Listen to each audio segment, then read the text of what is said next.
When you've buried your wife and lost your job in the same year, you learn that rock bottom has a basement. Malcolm Hayes knew that truth at 57, sitting in his empty apartment with his 12-year-old daughter Rose and their old dog Jasper, staring at eviction papers. Then came the letter about his uncle's cabin in the Appalachian mountains. It wasn't much, a run-down shack in the middle of nowhere, but it was shelter.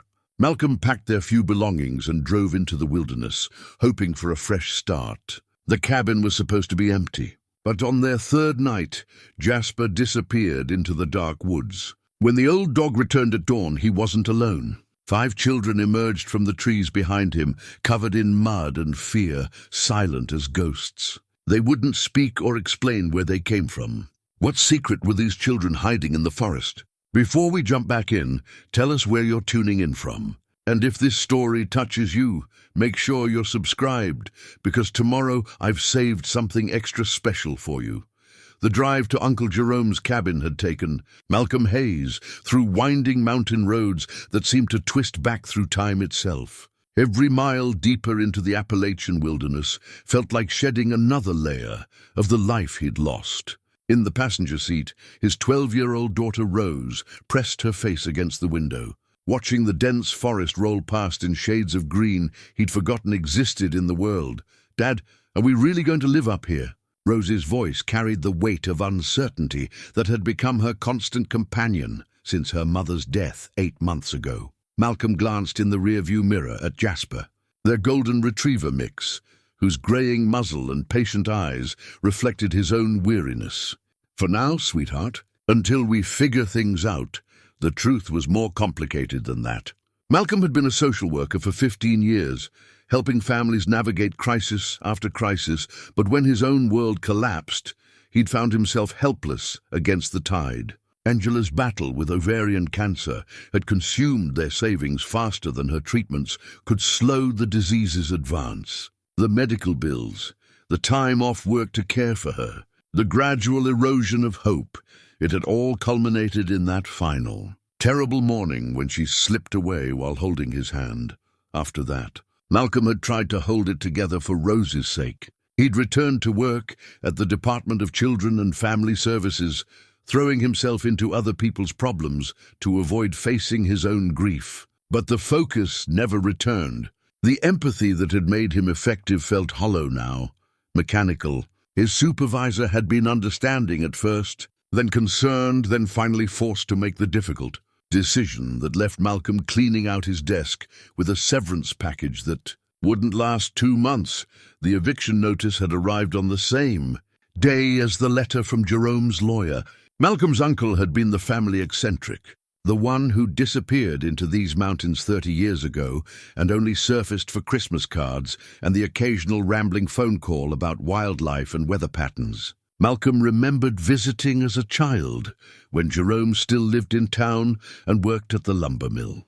Even then, his uncle had spoken about the mountains like they held secrets worth keeping. Jerome had died alone in his cabin last winter. The lawyer's letter was brief and formal, but it offered Malcolm something he hadn't had in months, a chance to start over, or at least to stop falling. The cabin appeared around a bend in the dirt road, like something from a faded photograph. It was smaller than Malcolm remembered from his uncle's descriptions, a single-story structure with a tin roof and a wraparound porch that sagged under the weight of decades. The logs were weathered grey, and several windows showed spiderwebs of cracks that caught the late afternoon sunlight. "It looks haunted," Rose said, but there was curiosity in her voice rather than fear. Malcolm parked their battered Honda Civic next to what had once been a garden, but was now an overgrown tangle of weeds and wildflowers. Jasper bounded out as soon as Malcolm opened the car door, immediately beginning an investigation of the property with the enthusiasm of a dog half his age. The front door key was exactly where the lawyer had said it would be, under the third loose board on the porch steps. The lock turned with surprising ease, as if Jerome had kept it well maintained, despite everything else about the place, suggesting years of benign neglect. Inside, the cabin felt frozen in time. Dust motes danced in shafts of sunlight that filtered through dirty windows. The main room served as kitchen, dining area, and living space, with a stone fireplace dominating one wall and open shelves lined with books, mason jars, and odd collections of rocks and feathers. Everything smelled of wood smoke and something else, something green and wild that had seeped in from the forest outside. "Look at all these books," Rose said, running her finger along the spines of volumes that ranged from field guides to philosophy texts to local history. She pulled out a slim volume titled Folklore of the Southern Appalachians and flipped through pages filled with Jerome's marginal notes in his careful handwriting. Malcolm found himself drawn to a roll-top desk in the corner where Jerome had apparently spent considerable time. Papers were scattered across the surface, sketches of local flora, weather observations going back years, and what appeared to be maps of the surrounding area, marked with symbols Malcolm didn't recognize. "Dad, there's something weird here," Rose called from what must have been Jerome's bedroom. Malcolm found her standing beside the bed, holding a leather-bound journal. It was just sitting open on the nightstand, like he was reading it before She didn't finish the sentence, but Malcolm understood. He took the journal gently and read the last entry, dated just 3 days before Jerome's death. "The children came again last night. 5 of them this time, just like in 89 and 03. They're trying to tell me something, but I can't understand. Mary Henderson at the library thinks I'm losing my mind, but I know what I've seen. These mountains hold more than trees and stone. They hold memories, and some memories won't rest until they're heard. I'm getting too old for this burden. Someone younger needs to understand what I've learned, someone who can help them find peace." Malcolm felt a chill that had nothing to do with the mountain air.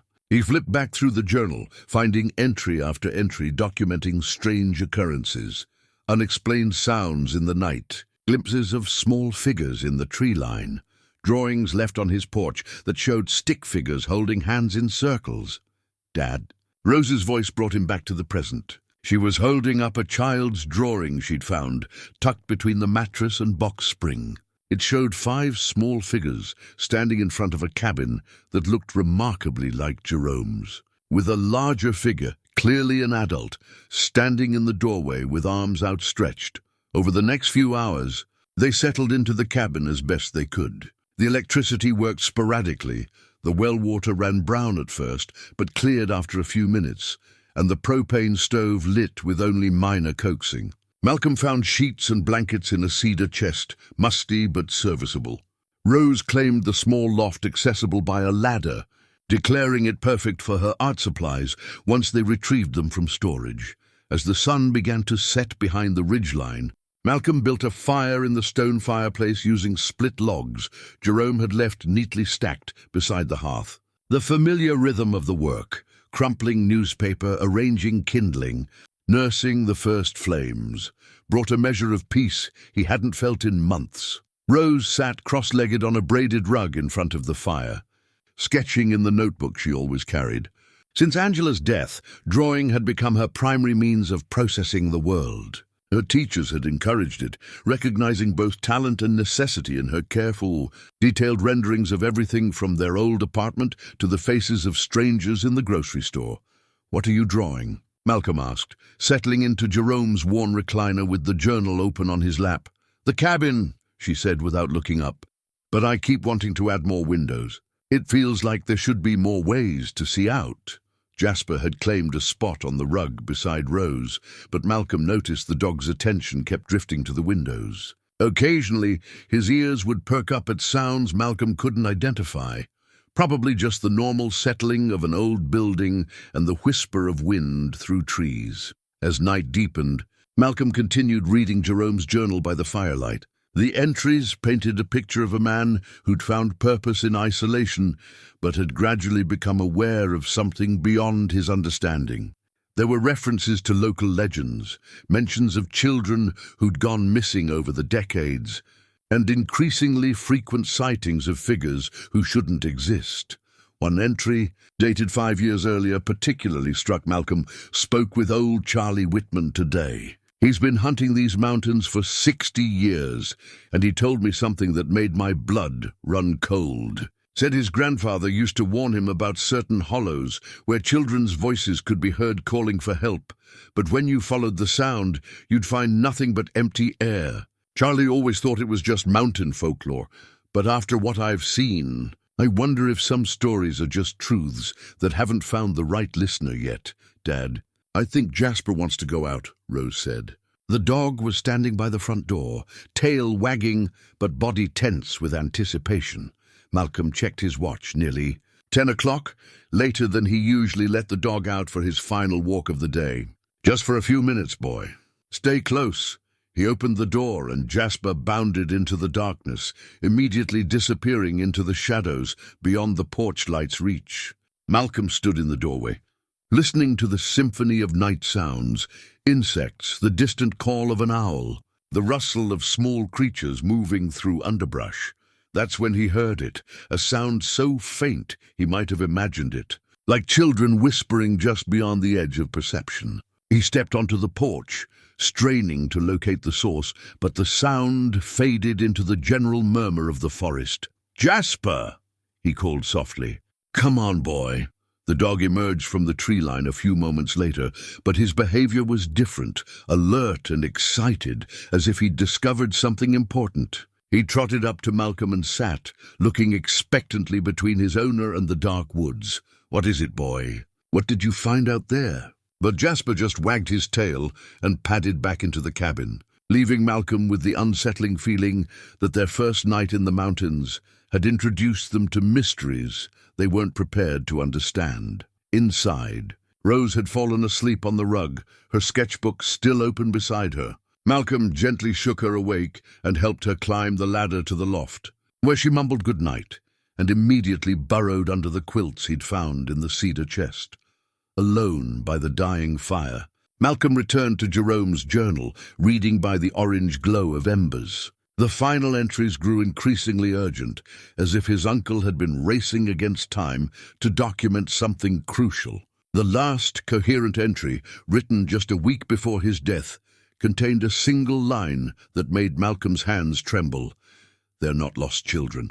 They're the guardians of lost children, and they're waiting for someone who can help them complete their mission." Malcolm closed the journal and stared into the fire, wondering what kind of legacy his uncle had really left him. Outside, the mountain night pressed against the windows like something alive, full of whispers and secrets that would have to wait for morning to be understood.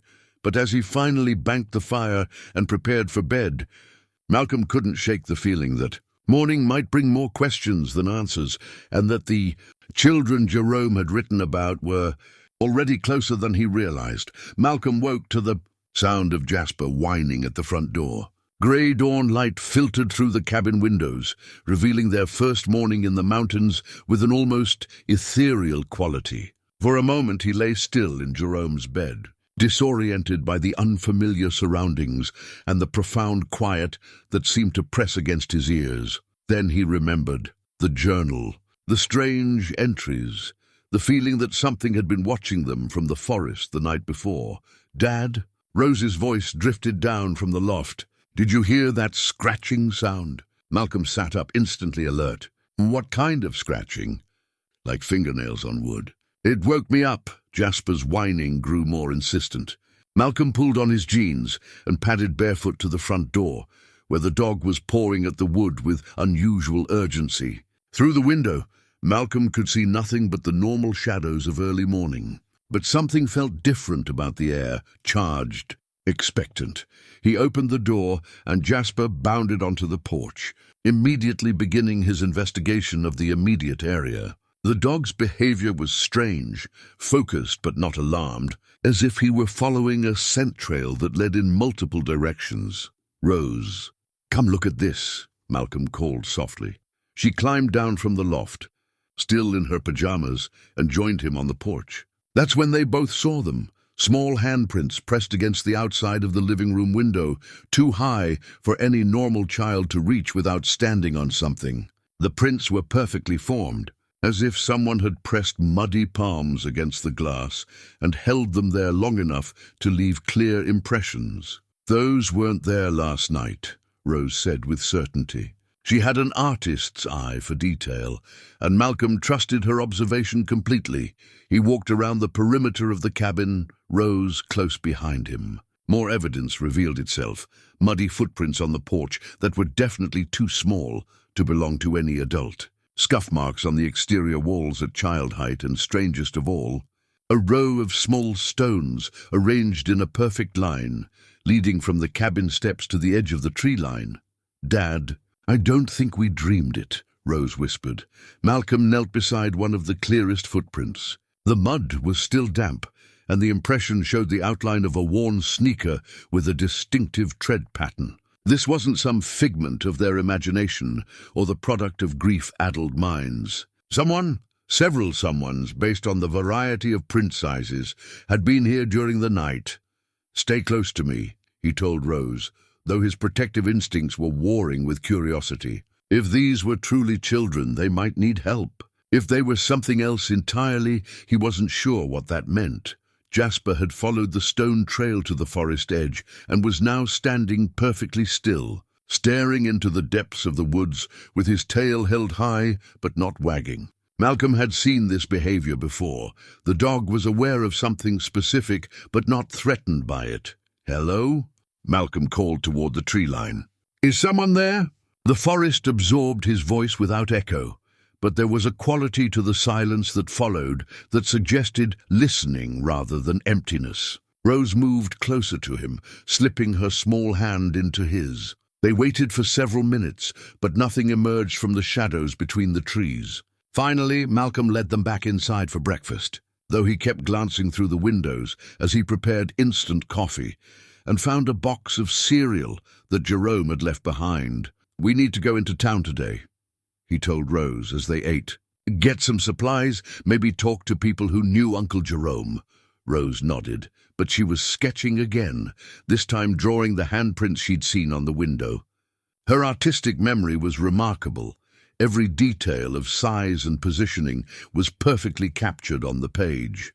The drive to town took 40 minutes down winding mountain roads. Millbrook was the kind of small Appalachian community that seemed to exist in its own pocket of time, with a main street anchored by a general store, a diner, a small library, and not much else. The people they encountered were polite but reserved, answering Malcolm's questions about supplies and services with the careful courtesy of folks who'd learned to be cautious around strangers. At the general store, Malcolm bought basic necessities, while Rose browsed the limited selection of art supplies. The elderly clerk, a thin man with calloused hands and careful eyes, became more talkative when Malcolm mentioned Jerome's cabin.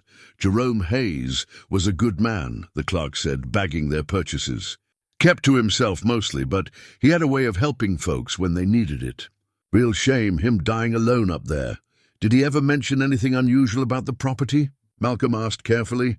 "Any problems with trespassers or—" "Jerome saw things," the clerk interrupted, his voice dropping lower. "Things most folks preferred not to talk about. Made some people uncomfortable, all his stories about the mountain children." Malcolm felt Rose tense beside him. "Mountain children?"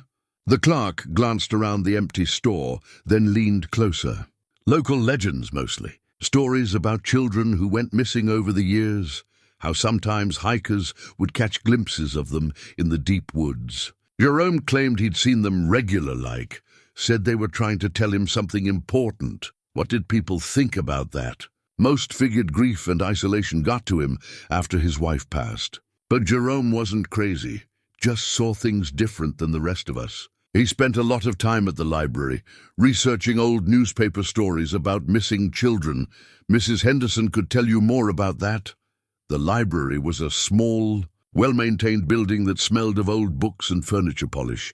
Mrs. Henderson, the librarian, was a woman in her 70s, with intelligent eyes and silver hair pulled back in a neat bun. When Malcolm introduced himself as Jerome's nephew, her expression immediately grew more serious. "I was wondering if someone from his family would show up," she said, leading them to a corner table surrounded by tall stacks of local newspapers and historical documents. Jerome spent the last 5 years of his life researching something he called the pattern. He believed there was a connection between children who'd gone missing in these mountains over the past century. She showed them a collection of photocopied newspaper articles dating back to the 1920s. Headlines told stories that were heartbreakingly similar. Local boy vanishes. During camping trip, search continues for missing sisters. No trace found of disappeared child. The strange thing, Mrs. Henderson continued, is that Jerome found patterns in when and where these disappearances occurred. Most were during times when other children were already vulnerable: economic hardship, family upheaval, natural disasters. And they always happened in the same general area of the mountains. Rose was studying the articles with the intensity she usually reserved for her art. Mrs. Henderson, did any of these children ever come back? The older woman's eyes grew sad. Not officially, dear. But Jerome collected stories from local families, accounts of children being seen in the woods years after they disappeared, always at a distance, always helping other lost children find their way home. Malcolm felt a chill run down his spine. What did Jerome think that meant? He believed something was protecting lost children in these mountains, helping them survive when they should have perished. He thought the mountain children, the ones people glimpsed, were former victims who'd chosen to stay and help others, rather than moving on to whatever comes next. They spent another hour reviewing Jerome's research, and the pattern became undeniably clear. For over a century, children had been disappearing in the forests around Jerome's cabin. Some were eventually found safe, often with stories of being helped by other children they could never quite describe. Others were never seen again, becoming part of the mountain's collection of unsolved mysteries. The drive back to the cabin was quiet, both Malcolm and Rose processing what they'd learned. As they approached the property, Jasper began whining again, pressing his nose against the car window with eager anticipation. The moment they parked, the dog bolted from the car and raced toward the tree line. Malcolm and Rose followed more cautiously, calling for him to come back. They found Jasper sitting at the forest edge, tail wagging furiously, staring into the shadows between the trees. That's when they saw them. 5 small figures stood just visible among the trunks, close enough to be clearly human but far enough to remain mysterious. They were children of various ages. Malcolm could make out what appeared to be a girl of perhaps 8 or 9, 2 boys who looked to be elementary school age, and 2 others whose details were harder to discern in the dappled forest light. They were perfectly still, watching Malcolm and Rose with an intensity that was neither threatening nor entirely innocent. Their clothes appeared worn and dirty, as if they'd been living rough for some time. The oldest child, a boy who might have been 12 or 13, raised one hand in what could have been either a greeting or a warning. "Hello?" Malcolm called softly, his social worker training kicking in.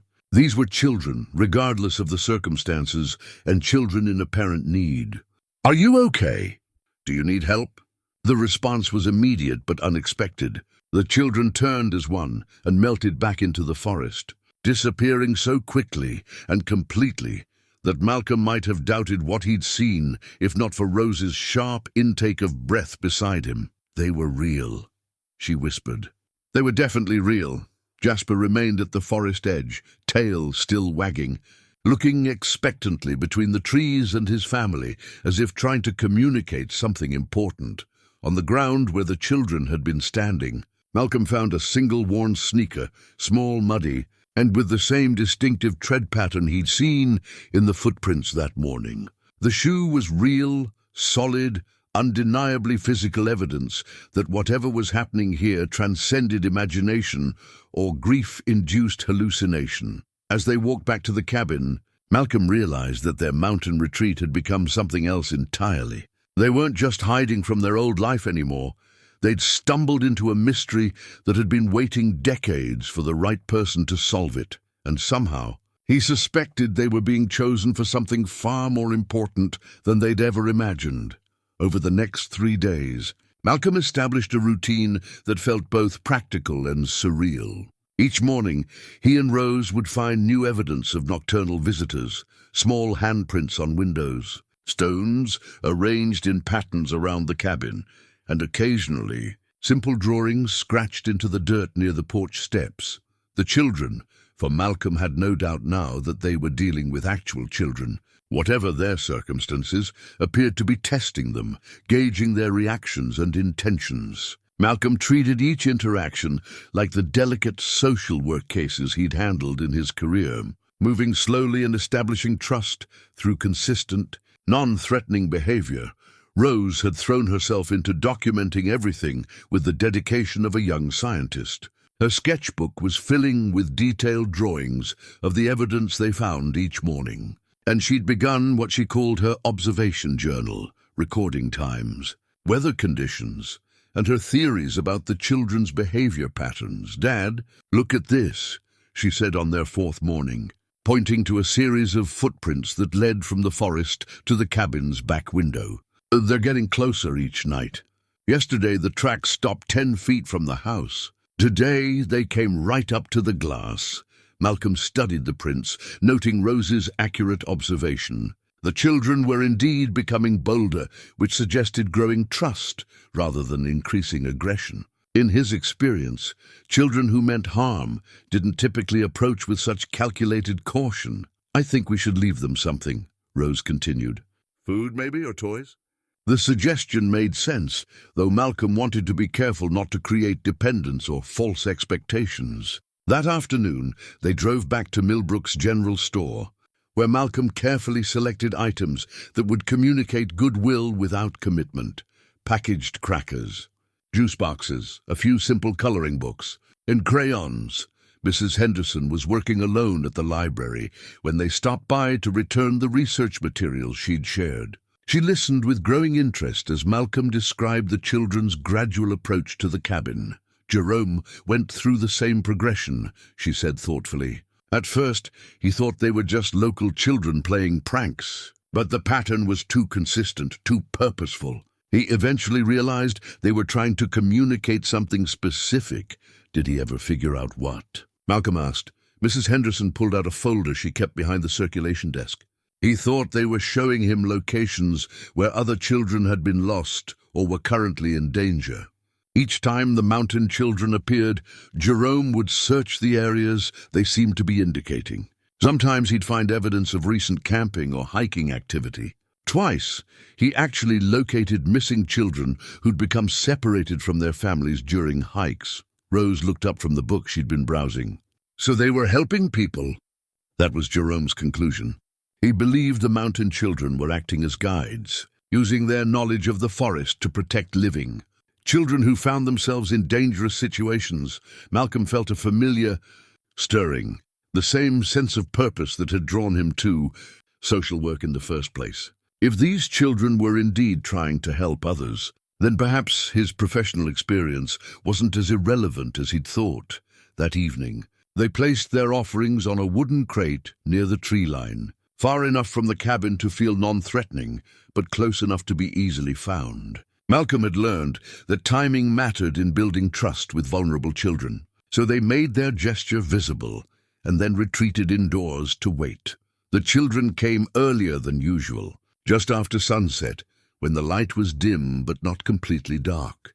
Malcolm and Rose watched from the living room window as 5 small figures emerged from the forest with the fluid, silent movement of creatures completely at home in the wilderness. The oldest boy, the one who'd raised his hand in greeting, approached the crate first, examining the contents with careful attention. After a few moments, he gestured to the others, who came forward to claim items from the selection. Malcolm noticed they seemed to communicate through gestures and expressions rather than spoken words.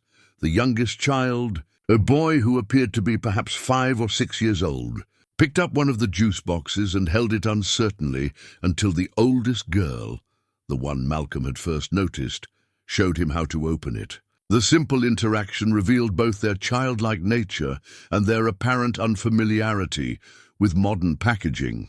"Their clothes," Rose whispered, pressed against the window. "Look at their clothes." Malcolm focused on the details Rose's artistic eye had caught. The children's clothing appeared to be from different eras. The oldest boy wore what looked like jeans and a t-shirt that could have been from the 1990s, while one of the younger girls was dressed in a simple dress that seemed much older, possibly from the 1960s or 70s. The varied styles suggested these children came from different time periods, which should have been impossible, but somehow felt perfectly logical given everything else they'd experienced.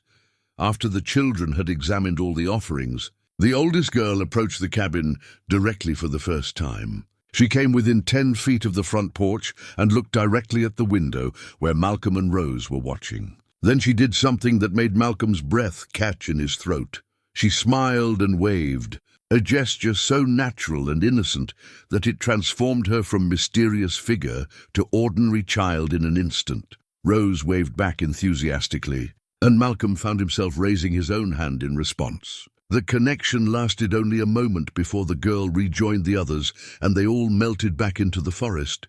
But the impact was profound. "She's just a little girl," Rose said softly. "Whatever else is happening here, she's just a little girl who wanted to say thank you." That night, Malcolm called his sister Karen in Charlotte, needing to share the experience with someone who knew him well enough to offer perspective without judgment. "So, you're telling me there are feral children living in the woods around Jerome's cabin?" Karen's voice carried the skepticism he'd expected, but also concern for his mental state. "I'm telling you, there are children who need help, and somehow we've been chosen to provide it," Malcolm replied. "I know how it sounds, but Rose has seen them too. This isn't grief or isolation playing tricks on our minds. Malcolm, you've been through tremendous trauma.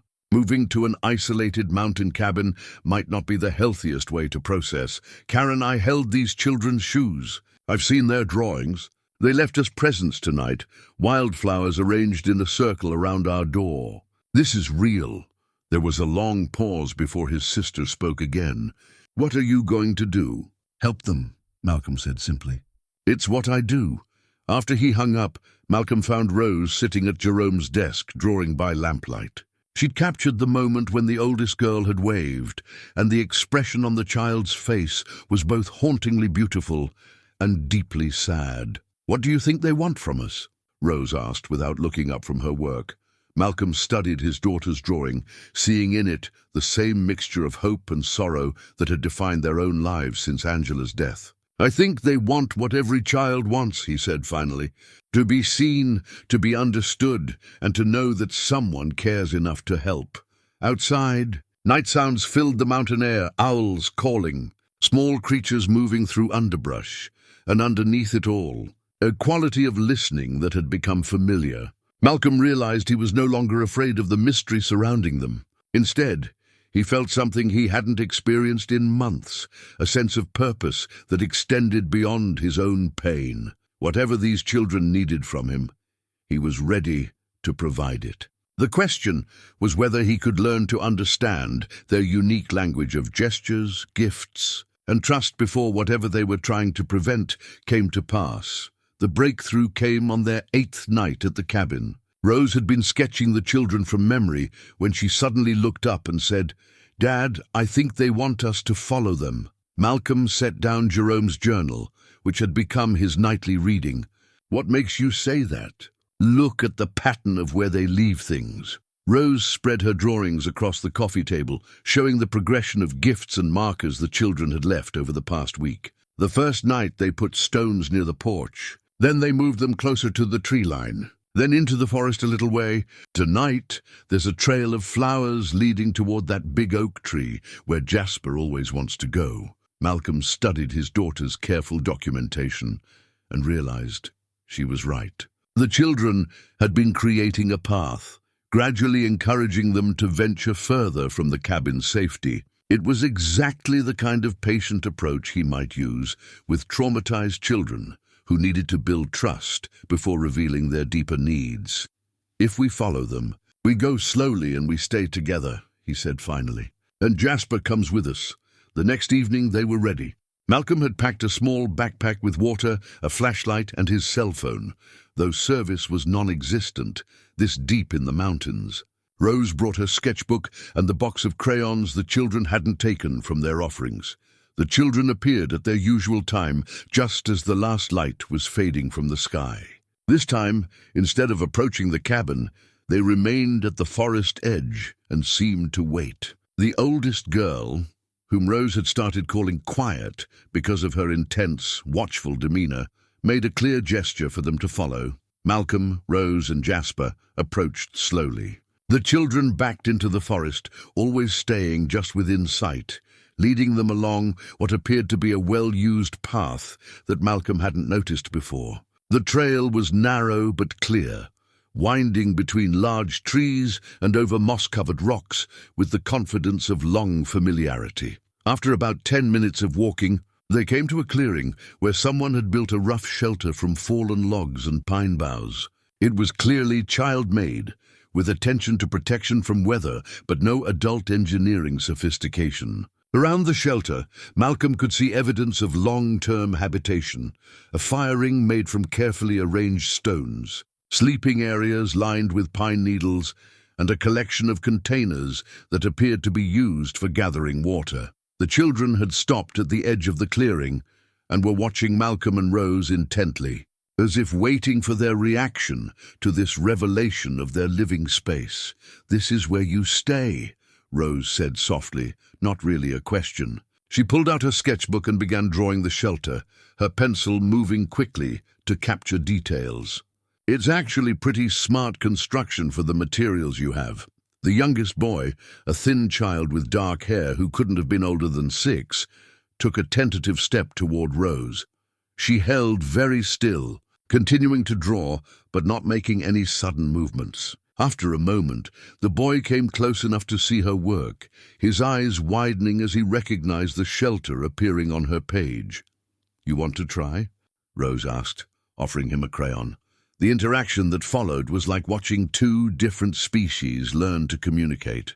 The boy took the crayon hesitantly, then made a few marks on Rose's paper. His drawing was simple but clear, stick figures of children holding hands in a circle. When he finished, he looked up at Rose expectantly. "That's your family," she said, understanding immediately. "The 5 of you together." The boy nodded vigorously, then ran back to the other children, chattering in a language Malcolm couldn't identify. The oldest boy stepped forward and made his own marks on the paper, a larger figure standing apart from the circle of children, with what appeared to be a question mark above its head. Malcolm realized he was looking at their first real communication. The children were asking who he was in relation to their group. "I'm Rose's father," he said, pointing to himself and then to Rose. "And we want to help you." The children exchanged glances. Then the oldest girl approached Malcolm directly. She was perhaps 8 or 9, with tangled brown hair and serious dark eyes that seemed to hold far too much knowledge for her apparent age. She studied Malcolm's face for a long moment, then reached into a pocket of her faded dress and pulled out a small object. It was a photograph, creased and water-stained but still recognizable. The image showed a family, parents and 3 children, standing in front of what appeared to be a 1960s-era car. The girl pointed to one of the children in the photo, then to herself. Malcolm felt his throat tighten as he understood what she was showing him. This was evidence of her life before, proof that she had once belonged to a family, had a name, had a history beyond these mountains. "What happened to them?" he asked gently. "Your family?"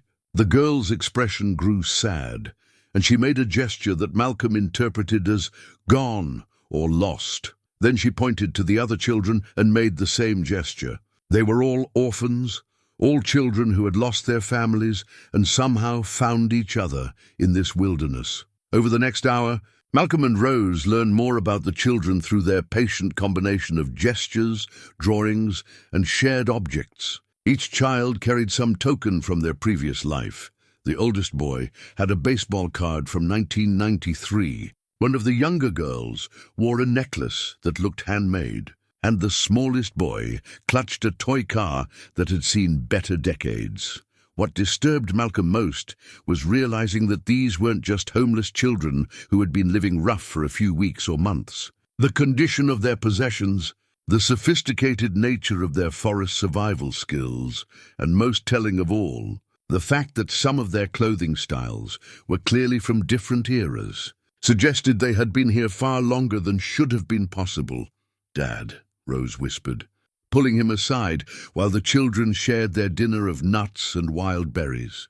"I don't think they're entirely normal children."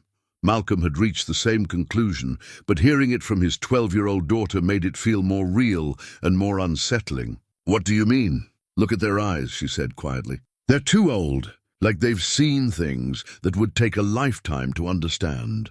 And some of their clothes. That girl's dress looks like something from an old photograph."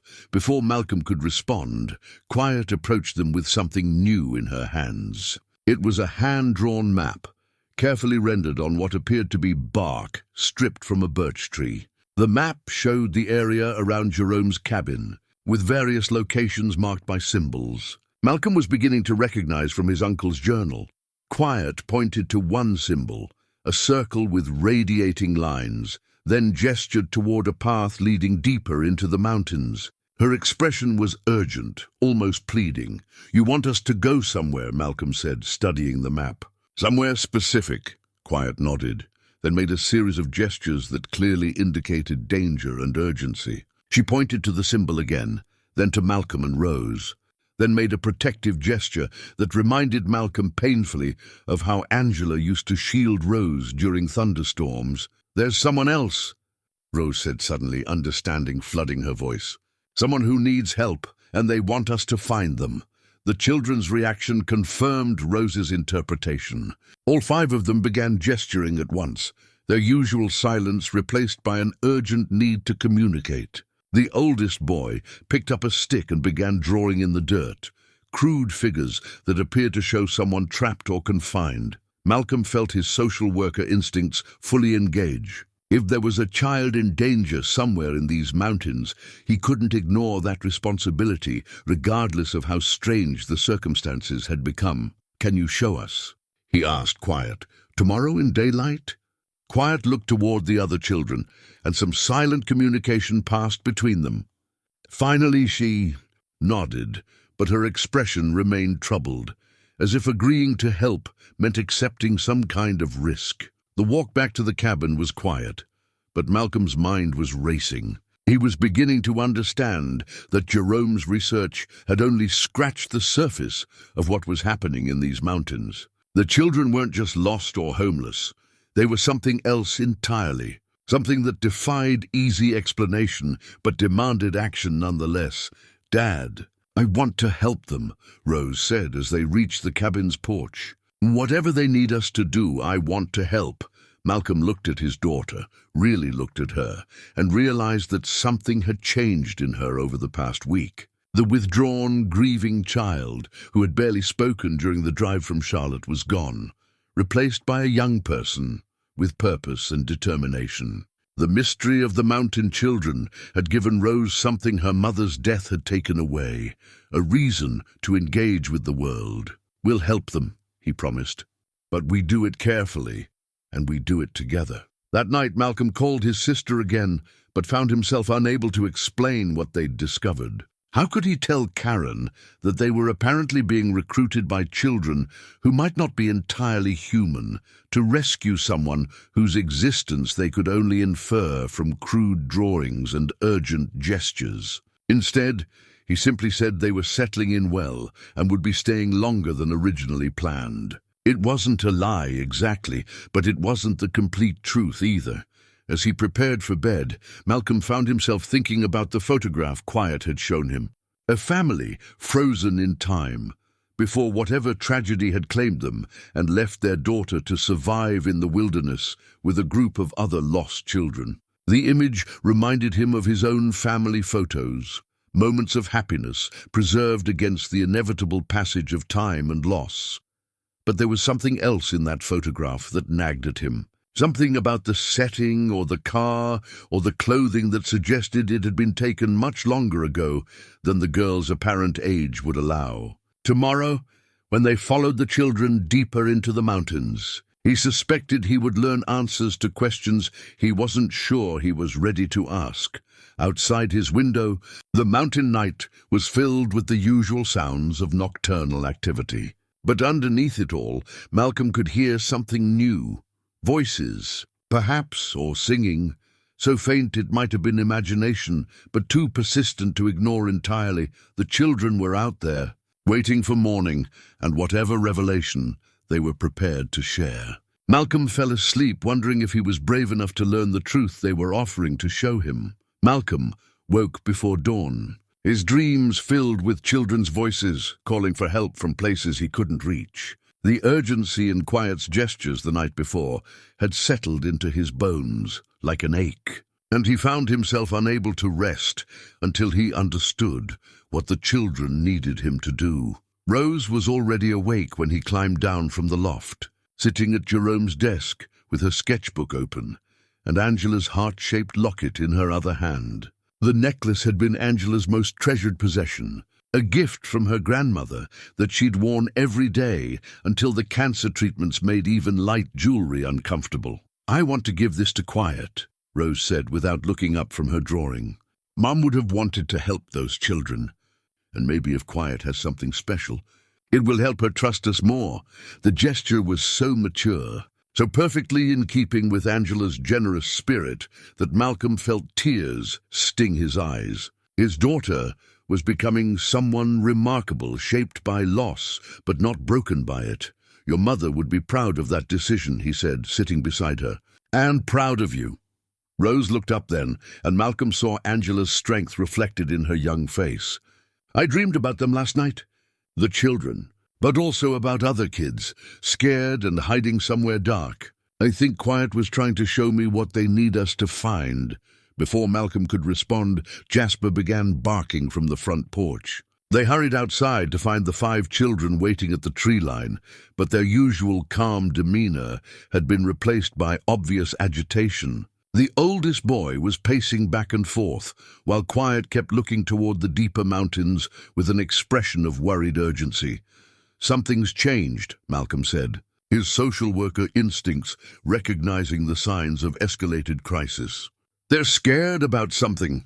Rose approached Quiet slowly, holding out Angela's locket. "This was my mother's," she said softly. "She died, but before she did, she made me promise to help other people whenever I could. I think she would want you to have this."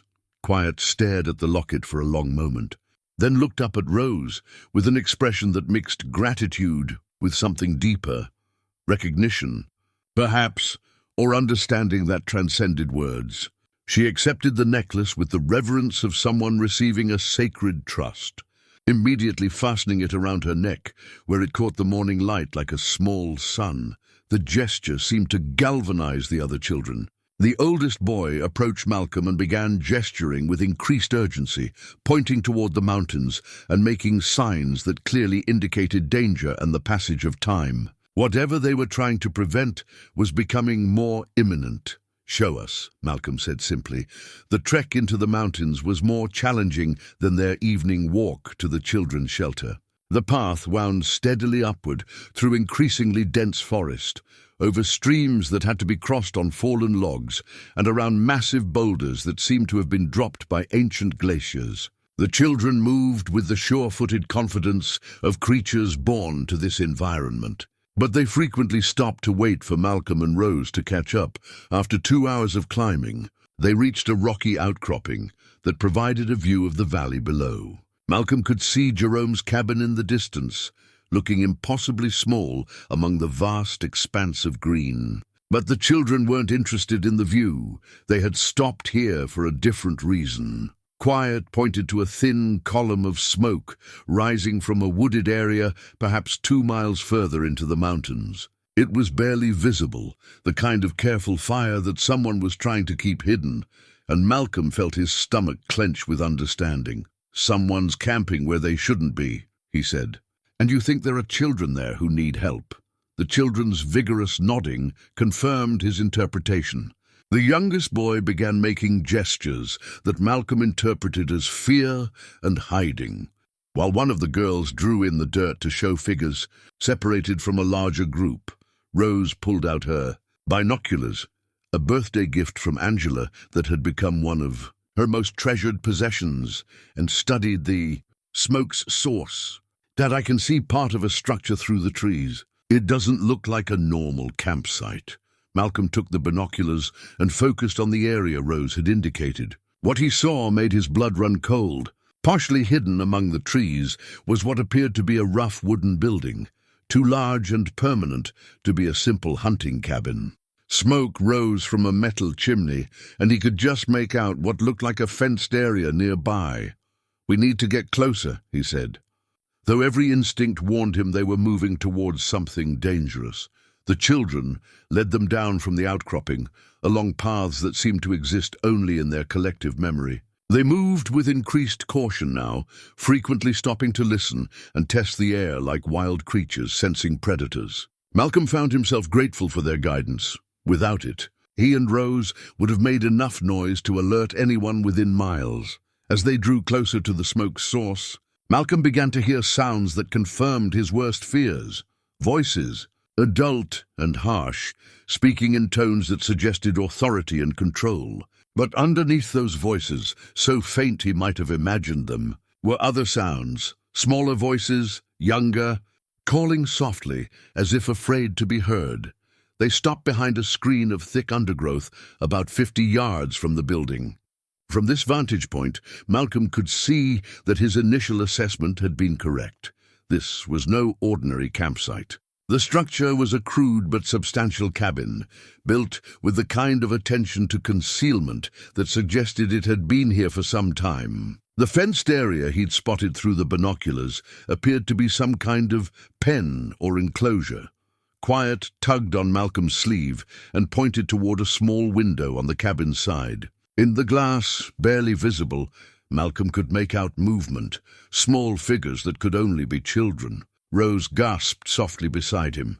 "There are kids trapped in there." Malcolm's mind raced through possibilities, none of them good. An illegal operation of some kind, hidden deep in the mountains where discovery was unlikely. Children being held against their will, far from any help or oversight. The mountain children had somehow discovered this place and were trying to guide him to it, trusting that his adult presence could accomplish what their spectral abilities could not. "We need to call for help," he whispered, though he knew his cell phone had no signal this deep in the wilderness. Quiet shook her head urgently and pointed toward the cabin, then made a gesture that clearly indicated time running out. Whatever was happening to the children inside, it couldn't wait for official rescue. Malcolm found himself facing the same kind of impossible choice that had defined his social work career. The gap between proper procedure and immediate need, between safety and moral obligation. Every protocol he'd learned said to retreat, find help, approach. This situation with backup and authority, but the mountain children's urgent expressions, the faint sounds of distress from the cabin, and his own professional instincts all pointed toward the same conclusion. Sometimes the right thing to do was also the dangerous thing to do. "Rose, I want you to stay here with Jasper," he said quietly. "If I'm not back in 1 hour, I want you to take the children and head back to the cabin. Use Jerome's radio to call for help." "Dad, no. We stay together, remember?" Malcolm looked at his daughter, brave, determined, and far too young to be part of whatever was about to happen, and made a decision that went against every protective instinct he possessed. "You're right," he said. "We stay together, but we do this very carefully, and we do exactly what the children tell us to do." The mountain children exchanged glances, and Malcolm saw relief in their expressions. They had found someone willing to help, someone who understood that some responsibilities couldn't be delegated or delayed. As they prepared to move closer to the cabin, Malcolm whispered a prayer to Angela's memory and hoped that whatever courage he was about to need, she would help him find it. The approach to the cabin required patience that tested every nerve in Malcolm's body. The mountain children guided them through a series of careful movements, using hand signals and shared looks to coordinate their advance. It became clear that they had done this before. Their knowledge of sight lines and sound patterns spoke to extensive surveillance of this location. From their new position behind a fallen log, Malcolm could see the full scope of what they were dealing with. The cabin was larger than it had appeared from a distance, with multiple rooms and what appeared to be a generator providing power. 2 vehicles were parked in a cleared area, a pickup truck and a van with tinted windows that made Malcolm's stomach turn. The fenced enclosure was indeed a pen of sorts, but thankfully empty at the moment. However, the ground inside was worn bare by foot traffic, suggesting regular use. This was an established operation, not some temporary criminal enterprise. "Dad, look," Rose whispered, pointing toward the cabin's back door. A man had emerged from the building, middle-aged, wearing camouflage clothing and carrying what appeared to be a rifle. He moved with the casual confidence of someone on familiar territory, checking the perimeter with the practiced efficiency of military or law enforcement training. Malcolm felt ice form in his veins as he recognized the uniform insignia on the man's shirt. This wasn't just a criminal, this was someone with official authority, someone who could use his position to deflect suspicion and avoid investigation. The mountain children had gone completely still, their eyes fixed on the armed figure with unmistakable fear. Quiet clutched Angela's locket so tightly her knuckles were white, and the youngest boy pressed himself against the oldest girl as if seeking protection. The man completed his circuit and disappeared back inside the cabin, but not before Malcolm caught a glimpse of his face. There was something familiar about his features, something that nagged at Malcolm's memory of their brief interactions in Millbrook. "I think I know him," Malcolm whispered to Rose. "He was at the diner when we first went to town, sitting at the counter, listening to our conversation with the waitress." Rose's eyes widened with understanding. "He knows about us, about Uncle Jerome's cabin." The implications hit Malcolm like a physical blow. If this man was connected to law enforcement in Millbrook, he would have access to property records, visitor information, and local gossip. He would know that Jerome was dead, that the cabin had new occupants, and that Malcolm had been asking questions about missing children. A sound from inside the cabin drew their attention. A child's voice, raised in what sounded like protest or fear, quickly muffled. The mountain children's reaction was immediate and heartbreaking. They pressed closer together, their spectral faces showing an anguish that transcended their mysterious nature. Quiet turned to Malcolm with an expression of desperate urgency. She pointed toward herself and the other mountain children, then toward the cabin, making gestures that clearly indicated they could get inside undetected. Then she pointed at Malcolm and rose and gestured toward the vehicles. "She wants us to disable the transportation while they check on the children inside." Malcolm interpreted it was a sound plan from a tactical standpoint, but it required splitting up in a way that left Rose exposed to danger. Malcolm was about to object when Rose grabbed his arm. "Dad, I can do this. I'm small and quiet, and if something goes wrong, I can hide better than you can." Malcolm looked at his daughter, 12 years old, grieving her mother's death, thrust into circumstances that would challenge an adult's courage, and saw the same determination that had carried Angela through her final months of illness. "We stay in sight of each other at all times," he said finally. "And at the first sign of trouble, we run." The mountain children seemed to understand the plan without further discussion. They moved toward the cabin with movements so fluid and silent they might have been made of mist rather than substance. Malcolm watched in amazement as they seemed to flow through shadows and around obstacles, becoming nearly invisible even to his focused attention. Malcolm and Rose circled toward the vehicles, using the forest edge for cover. The pickup truck was older, with a manual transmission that would be easy to disable. The van was newer and more concerning. Its tinted windows and reinforced appearance suggested it was specifically designed for transporting people against their will.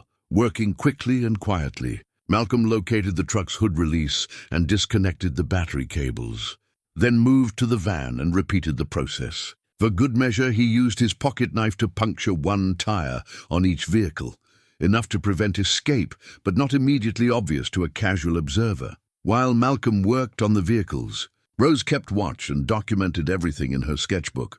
Her artistic training had taught her to notice details that others might miss. And Malcolm realized her observations could be crucial evidence if they survived to report what they'd found. A sudden commotion from inside the cabin made them both freeze. Voices were raised in anger, and there was the sound of furniture being moved or overturned. Then, cutting through the adult voices, came the unmistakable sound of children crying. Malcolm felt his professional training and personal outrage merge into cold determination. Whatever was happening inside that cabin, it was happening to children who couldn't protect themselves. Every principle he'd built his career on demanded action, regardless of personal risk. The mountain children reappeared as suddenly as they'd vanished, their faces grim with what they'd witnessed. Quiet approached Malcolm and began gesturing frantically, her usual calm replaced by obvious distress. She held up 3 fingers, then made binding gestures around her wrists, then pointed toward the cabin's basement area. 3 children, Malcolm interpreted, tied up in the basement. The oldest boy among the mountain children stepped forward and made a series of quick gestures, pointing to himself and the others, then to the cabin, then making a distraction motion. He was volunteering to create a diversion, while Malcolm attempted a rescue. "No," Malcolm said firmly, though he kept his voice to a whisper. "I won't ask children to put themselves in danger, even if you're—" He paused. Realizing he still didn't fully understand what the mountain children were, or how vulnerable they might be to physical harm, Quiet touched his arm gently and looked directly into his eyes. In her gaze, Malcolm saw a depth of experience and wisdom that no child should possess, but also a determination that matched his own. She pointed to herself, then to the trapped children, then made a gesture that encompassed all of them. The mountain children, Malcolm, Rose, and the unknown victims in the basement. She was telling him that they were all connected, all part of the same story, and that helping the trapped children was something she and her companions needed to do as much as Malcolm did. Rose had been watching this exchange with the intensity she usually reserved for her art. "Dad, I think they've been trying to help children like this for a long time.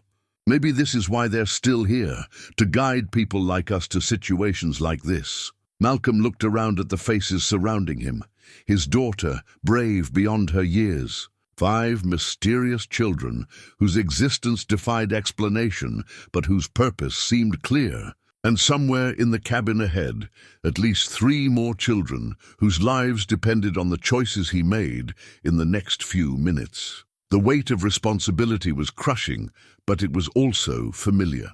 This was what he'd trained for, what he'd dedicated his career to, protecting children who couldn't protect themselves. The setting was different, the circumstances beyond anything his social work education had prepared him for, but the core mission remained the same. "All right," he whispered, gathering them all close. "We do this together, but we do it smart. And no one gets left behind."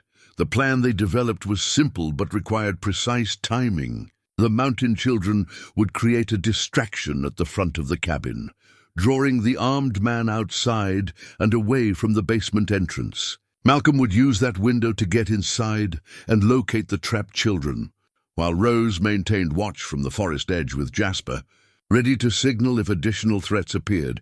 What Malcolm wasn't prepared for was how the mountain children accomplished their distraction. As he and Rose moved into position, the air around the cabin began to change. It started subtly.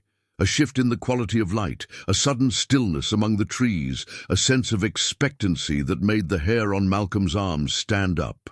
Then the phenomena began in earnest. The cabin's windows started rattling in their frames, gently at first, then with increasing intensity. The generator's steady hum developed a stuttering rhythm, as if the power supply was being interrupted by some invisible force. Most unsettling of all, the temperature dropped noticeably, creating visible breath clouds in the summer air. Inside the cabin, Malcolm could hear confused voices and the sound of footsteps moving rapidly from room to room. The armed man burst through the front door, rifle raised, scanning the tree line for threats he couldn't identify or understand. "What the hell?" The man's voice carried clearly in the strange, still air. He moved away from the cabin, drawn by sounds that seemed to come from everywhere and nowhere, whispers in the wind, the crack of branches with no visible cause, the flutter of movement at the edge of vision. Malcolm seized the opportunity, moving quickly to the cabin's rear entrance. The door was unlocked, confirming his suspicion that the location's remoteness was considered security enough. Inside, the cabin was larger than it appeared from outside, with multiple rooms and a layout that suggested it had been modified for its current purpose. The basement stairs were exactly where Quiet's gestures had indicated. Malcolm descended into darkness, using his phone's flashlight to navigate rough wooden steps that creaked ominously under his weight. The basement was unfinished, with stone walls that seemed to absorb light and sound. In the far corner, his light revealed what the mountain children had seen. 3 children huddled together, bound with rope and clearly terrified. They were alive, conscious, and appeared to be unharmed physically. Though their emotional state was obviously traumatic, the oldest was a boy of perhaps 10, dark-haired, and trying to position himself protectively in front of 2 younger girls, who appeared to be twins, maybe 7 years old. All 3 wore clothes that suggested they'd been taken recently, still relatively clean. Modern styles that hadn't yet been degraded by extended captivity. "It's okay," Malcolm whispered, moving slowly toward them. "I'm here to help. My name is Malcolm, and I'm going to get you out of here." The boy's eyes were wide, with a mixture of hope and skepticism. "Are you a police officer?" The question hit Malcolm like a physical blow, because he suddenly understood what the child was really asking. In a situation like this, where children had been taken by someone with apparent authority, the distinction between legitimate help and additional threat would be crucial. "No, I'm not police," Malcolm said, working quickly to untie their bonds. "I'm a social worker. I help families and children in crisis." "What are your names?" "Tommy," the boy said, rubbing his wrists as the ropes came free. "This is Amy and Anna. They're my cousins. We were camping with my dad and uncle when—" His voice broke off, and Malcolm saw the fear and confusion of a child trying to process an adult betrayal. "When what, Tommy?" "When the deputy came. He said there was an emergency, that our parents had been in an accident, and he needed to take us to them. But instead, he brought us here and locked us up. He said if we tried to escape or made noise, our families would get hurt." "Deputy." Malcolm's blood turned to ice as the pieces clicked into place. The familiar face, the military bearing, the access to information about property transfers and visitors. This wasn't just a criminal operation. This was someone using law enforcement authority to cover systematic child abduction.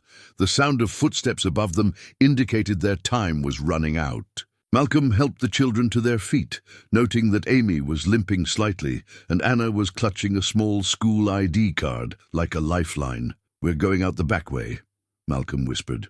"Stay close to me and do exactly what I say. There are people outside who are going to help us get to safety." They made it halfway up the basement stairs before the footsteps above them changed direction, heading toward the rear of the cabin. Malcolm heard the back door slam open and the heavy tread of boots on the wooden floor. "Whoever you are, you're making a big mistake," a voice called from the main room. The accent was local, but the tone carried the authority of someone accustomed to being obeyed. "This is Deputy Carson, Millbrook County Sheriff's Department. You're interfering with an official investigation." Malcolm's mind raced. "Carson?" He remembered the name now from his conversations at the library. Mrs. Henderson had mentioned a Deputy Carson who'd been with the department for decades, who'd been involved in many of the missing children cases over the years. The realization that followed was even more horrifying. If Carson had been involved in those investigations, he would have had access to evidence, witness statements and family information. He could have used his position to identify vulnerable children and create opportunities for abduction. "Tommy," Malcolm whispered urgently, "how long have you been here?" 3 days, maybe 4. "It's hard to tell without windows.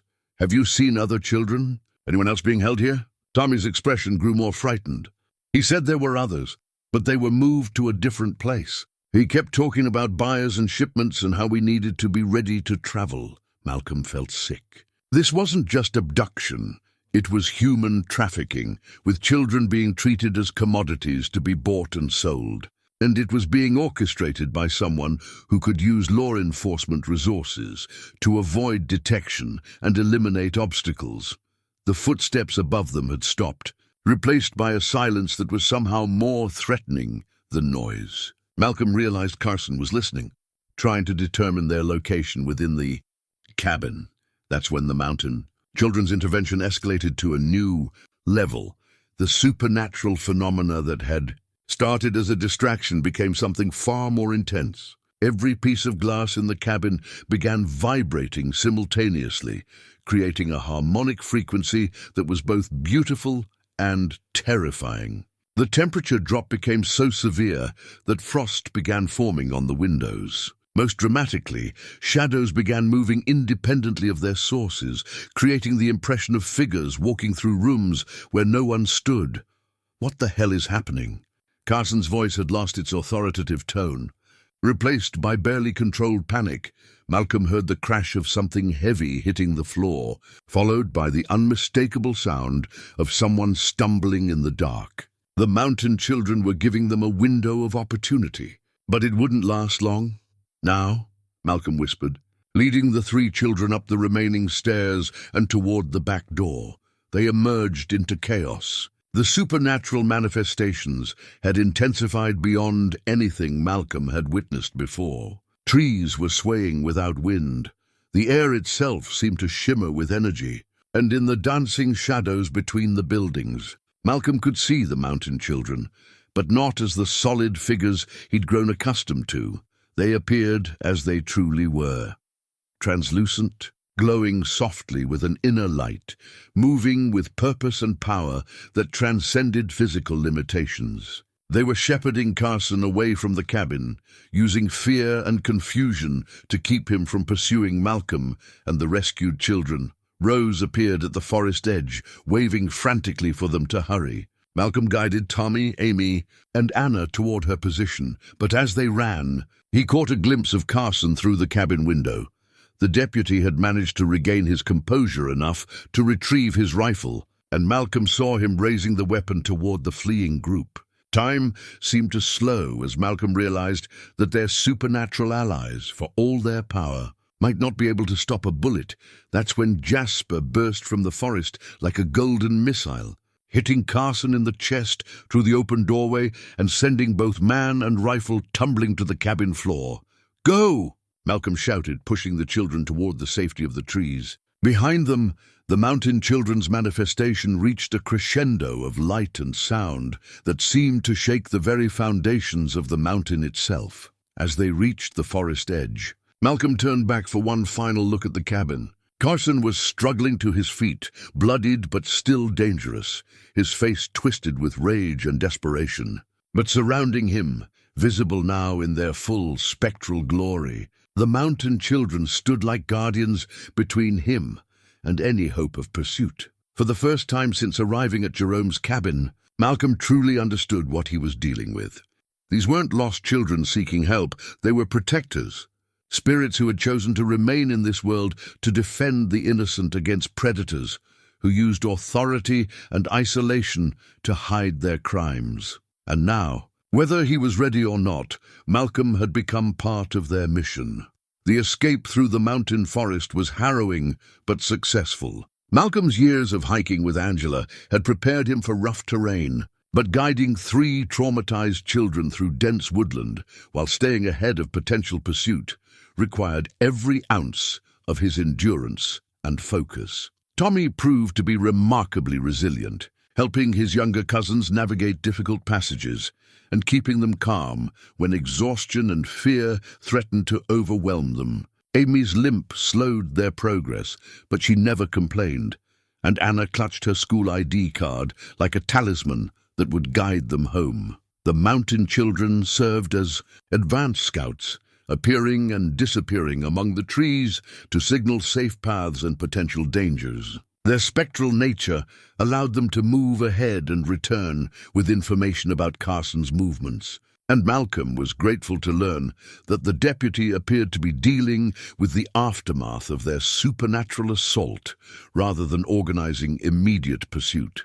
It took 2 hours to reach Jerome's cabin, but the familiar sight of the weathered logs and tin roof felt like arriving at a fortress. Once inside, Malcolm immediately went to the hidden compartment in Jerome's desk that he'd discovered during their first week, a space that contained his uncle's emergency radio equipment.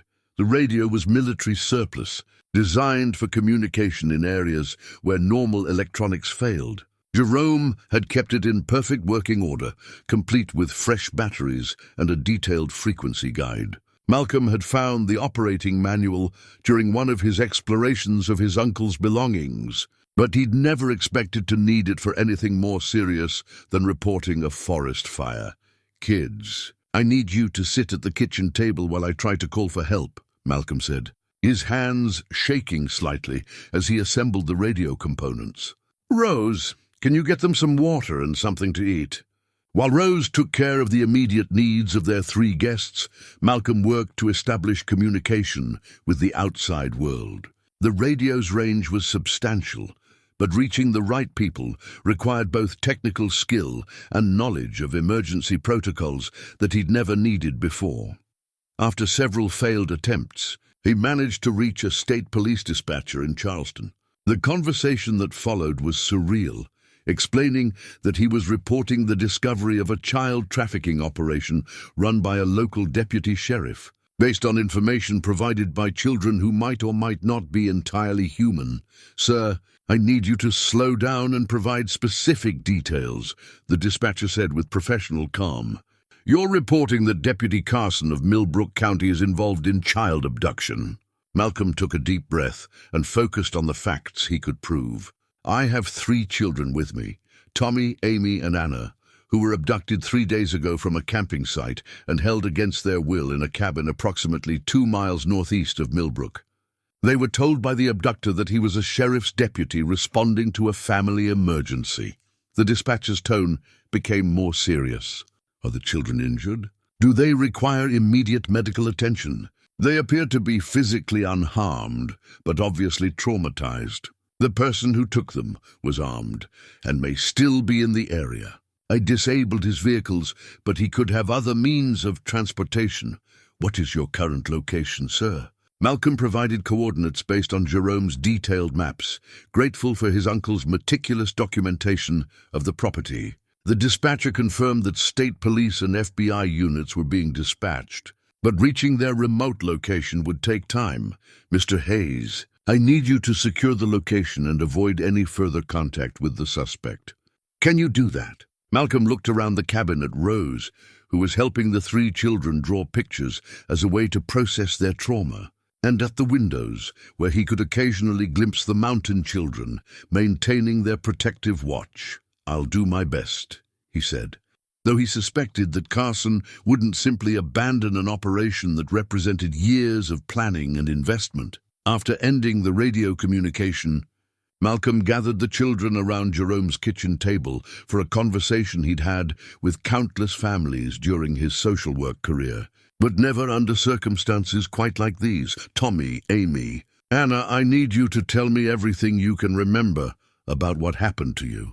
I know it's scary to think about, but the police are going to need details to make sure the person who took you can never hurt other children." Tommy, as the oldest, took the lead in recounting their experience. What emerged was a chilling picture of calculated predation. Carson had apparently been watching their family's camping activities for several days before making his move. Learning their routines and identifying the optimal moment to separate the children from their parents. "He knew our names," Amy said quietly, her voice barely above a whisper. "He knew our parents' names and where we lived. He said there had been a car accident and we needed to come with him to the hospital. Did he show you any identification?" Malcolm asked gently. Anna nodded and held up the ID card she'd been clutching. "He dropped this when he was tying us up. I hid it in my pocket." Malcolm examined the card and felt his blood run cold. It was Carson's official sheriff's department identification, complete with photo and badge number. This was evidence that could end Carson's career and put him in prison for life, which meant Carson would be desperate to recover it. "Anna, you were very smart to keep this," Malcolm said. "This is going to help make sure he can never hurt anyone again." Rose had been quiet during the conversation, but Malcolm noticed she'd been sketching throughout. When he looked at her work, he saw that she'd been documenting not just the children's physical appearance, but also details from their stories. The cabin layout, Carson's description, even a map of the route they'd taken during their escape. "Rose, this is incredible work," he said. "These drawings could be crucial evidence." "I want to make sure everyone knows what really happened," she said with the seriousness of someone far older than 12. "And I want to make sure those children," she gestured toward the windows, where shadows flickered with unnatural movement, "get credit for saving these kids." Before Malcolm could respond, Jasper began barking urgently from the front porch. The mountain children, who had been maintaining discreet surveillance around the property, suddenly appeared at all the windows simultaneously, their expressions showing alarm rather than their usual calm watchfulness. "He's coming," Malcolm said, the certainty hitting him like a physical blow. "Carson found us." Tommy's face went white. "He said if anyone tried to help us, he would kill them. He said he had friends who would make sure our families never saw us again." Malcolm felt the weight of responsibility settle over him like a lead blanket. He had 3 traumatized children to protect, his own daughter to keep safe, and apparently spectral allies, whose capabilities he didn't fully understand, facing an armed and desperate criminal who had everything to lose. "Rose, I want you to take Tommy, Amy, and Anna to the loft. Pull the ladder up behind you and don't come down for any reason until I tell you it's safe. Dad, we stay together, remember?" "This is different," Malcolm said, his voice carrying the authority that had made him effective in crisis situations throughout his career. "This time, staying together means you protect those children while I handle what's coming." As the children climbed to the loft, Malcolm checked the cabin's defenses. Jerome had been more prepared for trouble than Malcolm had initially realized. The windows had heavy shutters that could be secured from inside. The doors were solid oak with substantial locks, and the stone fireplace provided cover from multiple angles. More importantly, Malcolm found Jerome's own emergency kit hidden beneath the floorboards near the back door.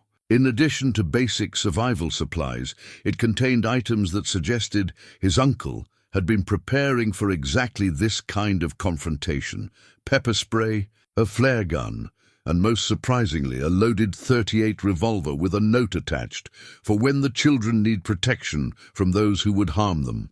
J. Malcolm had never carried a weapon in his social work career, believing that de-escalation and communication were more effective tools than force. But as he heard the distant sound of an approaching vehicle, he realized that some situations required tools he'd never wanted to use.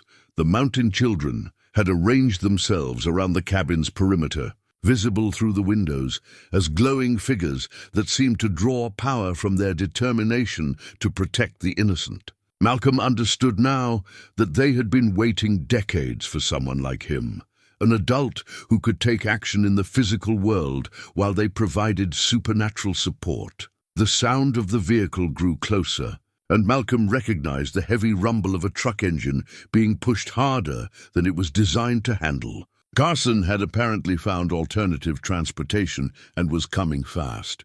Probably assuming that speed and aggression would give him the advantage, Malcolm positioned himself near the front window where he could see the approach road while remaining partially concealed. The radio was within reach, set to the emergency frequency the state police had provided. If things went badly, he wanted to be able to provide real-time information about what was happening. The truck that roared into the cabin's clearing wasn't Carson's disabled pickup. It was a larger vehicle, dark green and equipped with a light bar and what appeared to be a winch. Carson had come prepared for a siege, not a simple confrontation. The deputy sheriff who emerged from the truck bore little resemblance to the composed authority figure Malcolm had glimpsed in town. Carson's uniform was torn and dirty. His face was scratched from his encounter with Jasper and the supernatural chaos at his cabin. and his movements carried the desperate energy of a cornered predator.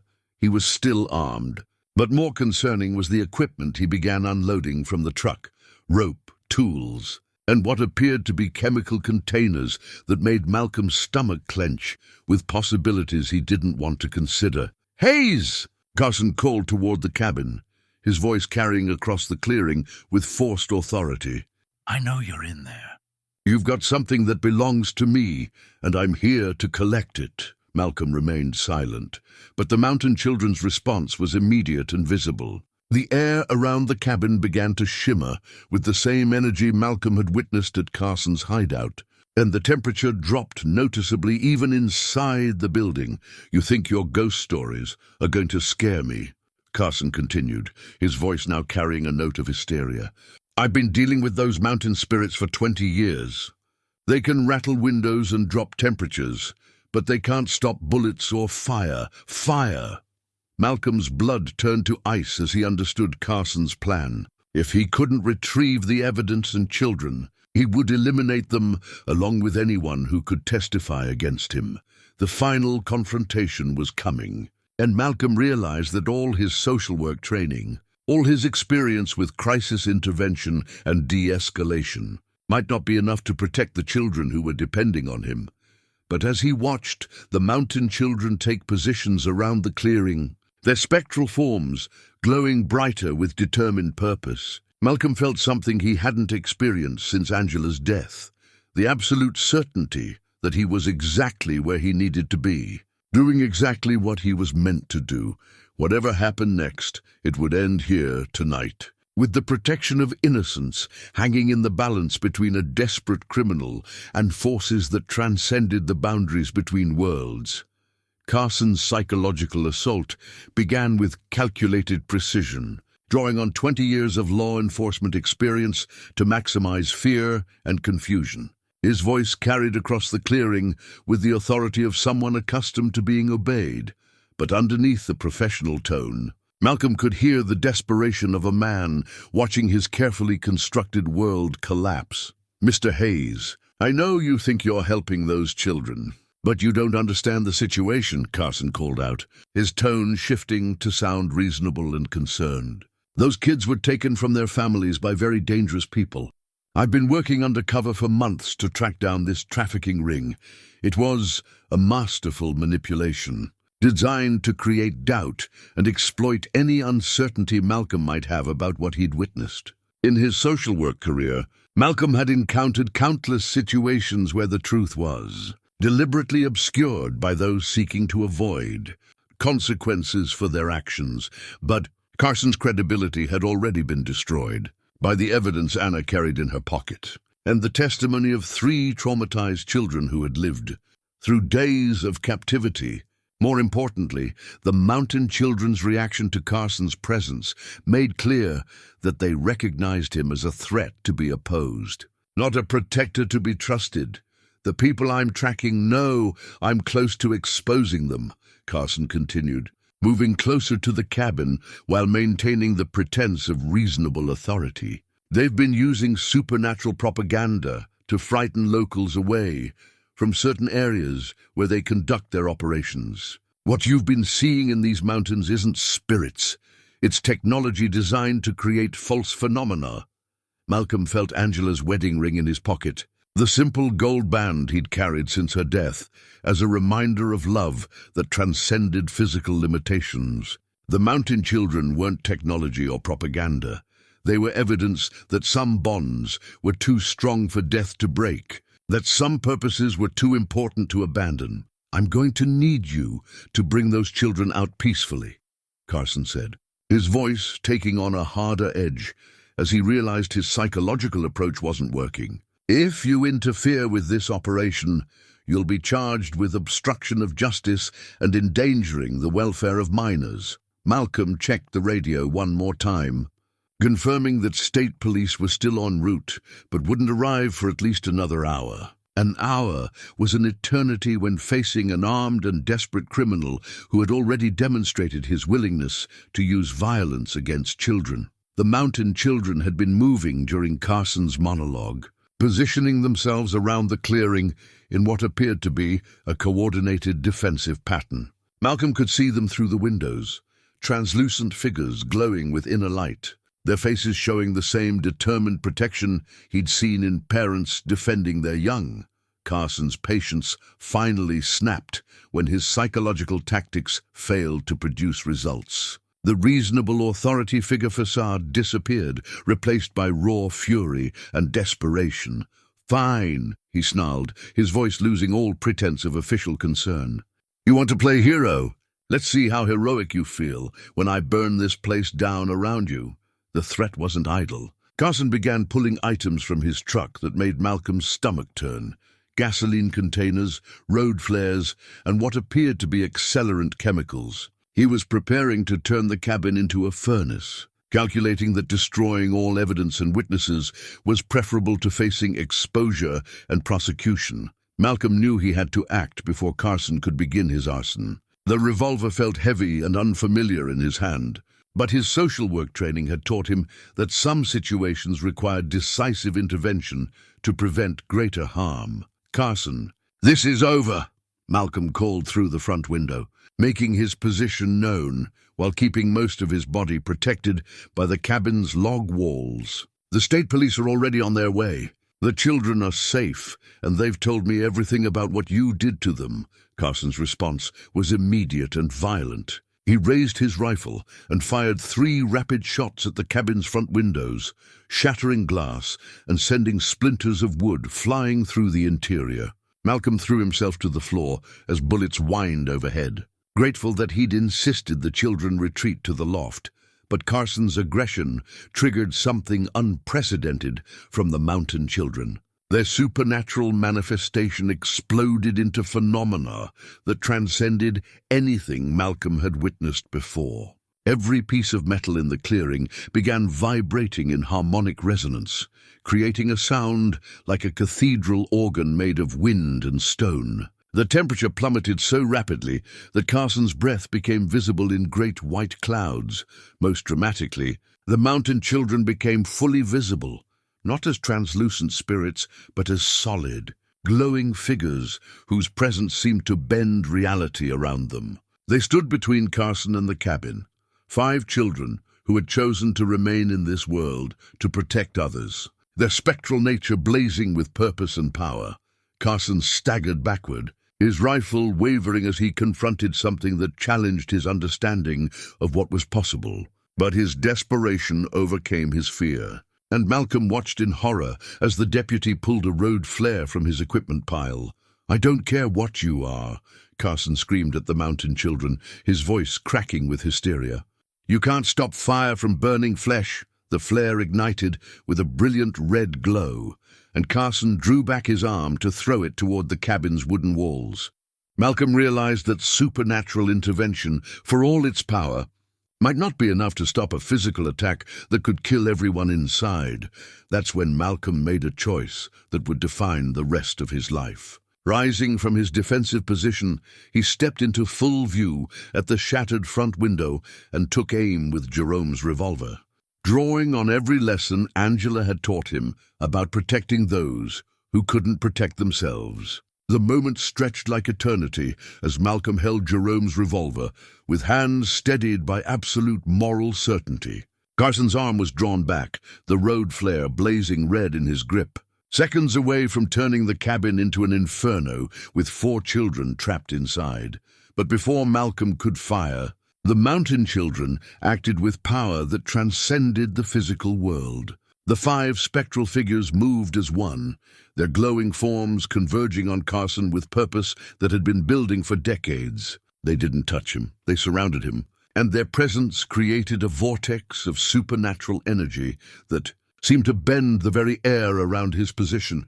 Carson's scream cut through the mountain night as the flare was torn from his grip by forces he couldn't see or understand. The burning device spun through the air and landed harmlessly in the dirt, far from any combustible material. But the mountain children weren't finished. The temperature around Carson dropped so rapidly that frost began forming on his clothing and equipment. His rifle became too cold to hold, clattering to the ground as his hands lost feeling. Most dramatically, the truck behind him began moving on its own, its engine starting without a key and its wheels turning to block his escape route. "This isn't possible," Carson gasped, his breath visible in great white clouds as the supernatural cold enveloped him. "You're just children. You can't—" Quiet stepped forward from among the group of mountain children, her form blazing brighter than the others as she approached the terrified deputy. In her hands, she held Angela's locket, the heart-shaped pendant glowing with warm light that contrasted sharply with the bitter cold surrounding Carson. When she spoke, her voice carried the weight of all the children who had suffered under Carson's predation, all the families destroyed by his crimes, all the innocence that had been lost to his twisted ambitions. "We are the guardians of lost children," she said, her words echoing with supernatural authority. "We are the ones who guide the innocent to safety and stand between them and those who would do them harm. You have spent 20 years taking children from their families, using your authority to hide your crimes, destroying lives for your own profit." Carson tried to back away, but the circle of mountain children tightened around him, their combined presence creating a barrier he couldn't cross.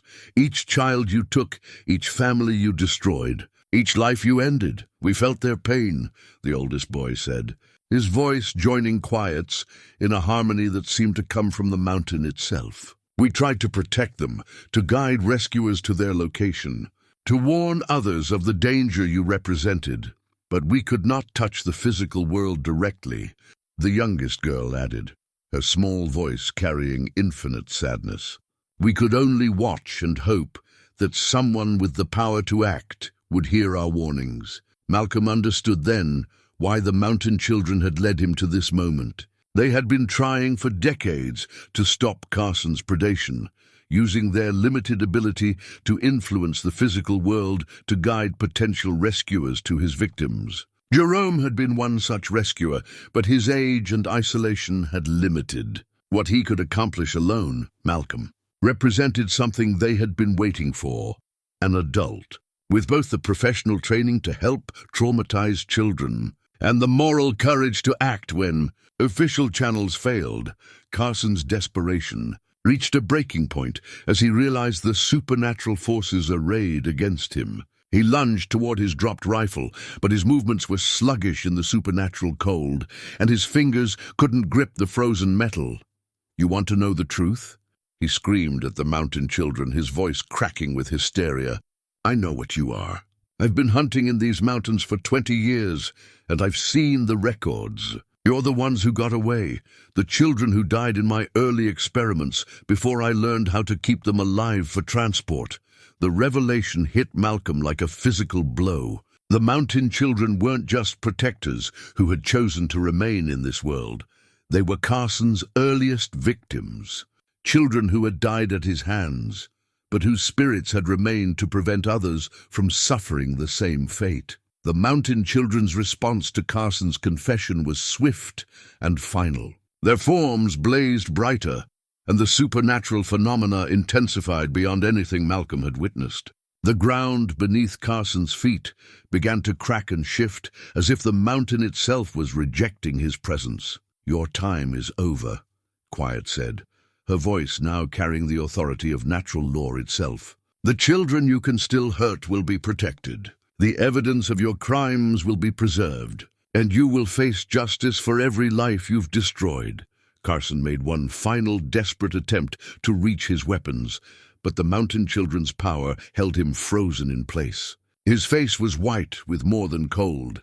It was the pallor of a man finally confronting the consequences of decades of evil. That's when Malcolm heard the sound that would remain in his memory forever. The distant whine of helicopter rotors and the rumble of multiple vehicles approaching at high speed. The state police and FBI had arrived, guided by Malcolm's radio coordinates and the supernatural phenomena that had been visible for miles.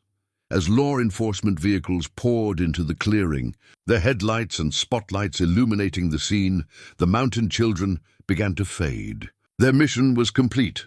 The predator who had haunted these mountains for decades was finally captured, and the innocent children in their care were safe. But before they disappeared entirely, quiet approached Malcolm one final time. She held out Angela's locket, the pendant warm with supernatural energy, and when their eyes met, Malcolm saw in her gaze a peace that had been absent throughout all their previous encounters. "Thank you," she whispered, her voice carrying love and gratitude across the boundary between worlds. "The children are safe now. They can go home." As federal agents surrounded Carson and began processing the crime scene, Malcolm realized that home had multiple meanings that night. For Tommy, Amy, and Anna, it meant reunion with their families, but for the mountain children, it meant something far more profound: the peace that comes when a sacred duty has finally been fulfilled. 6 months after that terrifying night in the mountains, Malcolm Hayes stood on the front porch of Jerome's cabin. His cabin now, watching the sunrise paint the Appalachian ridges in shades of gold and rose. The weathered logs had been reinforced, the tin roof repaired, and the interior transformed into something that felt like home rather than refuge. The most significant change wasn't structural, though. It was the sound of children's laughter drifting from the kitchen, where Rose was teaching Tommy, Amy, and Anna how to make pancakes from a recipe Angela had loved. The 3 children had come to live with Malcolm, and Rose, through a combination of legal, necessity, and emotional choice, their parents had been killed in what investigators eventually proved was Carson's attempt to eliminate witnesses to his crimes. The federal investigation that followed Carson's arrest had revealed the scope of his operation with horrifying clarity. For over 20 years, Deputy Carson had used his law enforcement position to identify vulnerable children, orchestrate their disappearance, and facilitate their sale to human trafficking networks across the Southeast. The cabin Malcolm and the mountain children had discovered was only one of several locations Carson had used for his operations. Tommy, now 11, had shown remarkable resilience in processing his trauma. His natural leadership abilities and protective instincts toward his younger cousins had made him an invaluable bridge between the adult world of therapy and legal proceedings and the children's world of healing. Through play and art, he'd taken on the role of big brother to Rose with the seriousness of someone who understood that family wasn't always about blood. Relations. Amy and Anna, the 7-year-old twins, had struggled more with nightmares and separation anxiety. But the combination of professional counseling and the security of Malcolm's household had gradually restored their ability to trust and laugh. They'd developed a particular attachment to Jasper, who seemed to understand his role as therapy dog and guardian with the wisdom that comes naturally to good dogs. Malcolm had obtained emergency foster certification within weeks of Carson's arrest, then proceeded through the longer process of formal adoption. The legal proceedings had been expedited by the extraordinary circumstances and the children's clear preference to remain together in the place where they'd found safety. Mrs. Henderson from the Millbrook Library had become a regular visitor, bringing books and helping Malcolm understand Jerome's extensive research into local history and folklore. Through her guidance, Malcolm had learned that the mountain children's story was part of a larger pattern of spiritual protection that had existed in these mountains for generations. They were never haunting this place, Mrs. Henderson had explained during one of her visits. They were guarding it.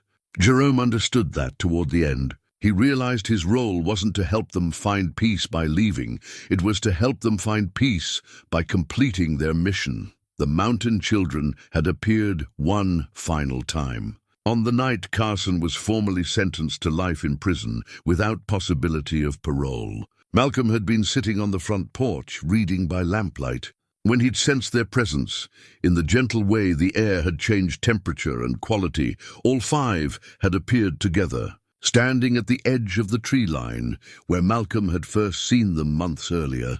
But their appearance had been different, brighter, more peaceful, with the haunted urgency replaced by serene satisfaction. They'd waved goodbye, a simple gesture that carried the weight of gratitude and completion, then faded into light that seemed to merge with the stars themselves. Rose had documented their departure in a painting that now hung above the fireplace.